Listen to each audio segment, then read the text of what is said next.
Alors maintenant, où on en est? La conclusion là-dedans, c'est que l'action climatique prend de l'ampleur. Donc c'est pour ça que je ne veux quand même pas que vous partiez complètement démoralisé.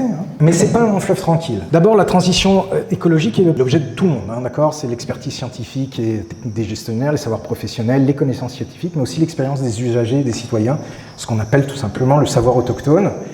Renforcer la recherche scientifique au niveau territorial et les interactions entre recherche et décideurs. Il y a beaucoup de publications qui disent qu'on passe à côté d'opportunités parce que le monde de la recherche et le monde de la décision ne collaborent pas assez. L'interface science-société est important, on va dire, pour maximiser les bénéfices. Et puis penser, donc, ce que je vous ai dit, à la convergence des problématiques. On n'est pas que sur une approche de type silo. L'autre point, c'est que si on prend un petit peu de distance, il faut savoir qu'on a à peu près maintenant, dans 18 pays, une diminution des émissions de gaz à effet de serre. Il faut savoir qu'en Europe, on réduit nos émissions de gaz à effet de serre, et c'est pas que parce qu'on fait faire en Chine. C'est beaucoup parce qu'on fait faire en Chine, mais c'est pas que. Il y a des actions climatiques qui réduisent réellement nos émissions de gaz à effet de serre. On a maintenant plus de la moitié des émissions mondiales qui sont encadrées par des politiques publiques.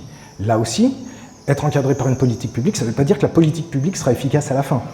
Mais en tout cas, ça signifie que l'action publique est en place, qu'il y a un désir des politiques pour pouvoir réduire nos émissions.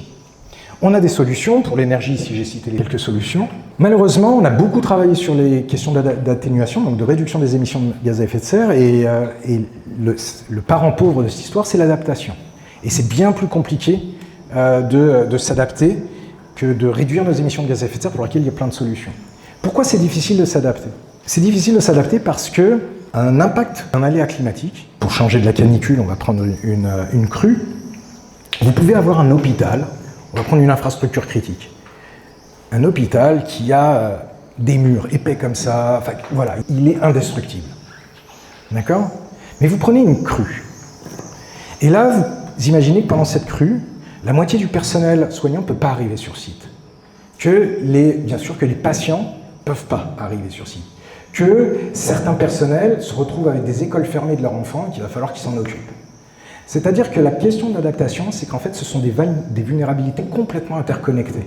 Moi, je peux résoudre mon problème de vulnérabilité de mon hôpital, de mon infrastructure, mais derrière, ma vulnérabilité dépend de la vulnérabilité d'autres. Et donc, cette cartographie des interdépendances, elle est compliquée. Donc, on a une dimension qui est non seulement, je dirais, intersectorielle, mais aussi, je dirais, territoriale. D'accord ? Donc ça, c'est pour ça que l'adaptation est plus compliquée à mettre en œuvre. En revanche, elle est territoriale, elle est proche de nous, elle est proche des individus. C'est plus facile d'embarquer sur l'adaptation que sur l'atténuation, pour faire simple. L'atténuation, c'est un gaz qu'on ne voit pas, ok, il réchauffe, mais bon, ok, bon, très bien, mais on ne le voit pas. Alors que l'adaptation, ben voilà, on subit une canicule, on subit une crue, donc on a quelque part envie de s'y coller, de se dire ben, comment se protéger. Mais c'est plus compliqué d'un point de vue méthodologique.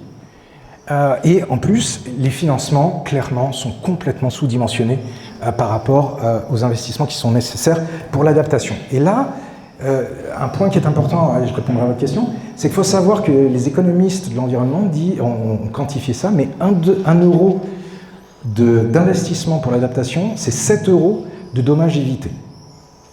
D'accord? Donc en fait, il y a une valeur. Le problème, c'est pas quelque chose qu'on gagne, c'est quelque chose qu'on évite. Mais il faut intégrer ces dommages évités dans la valeur même de l'adaptation.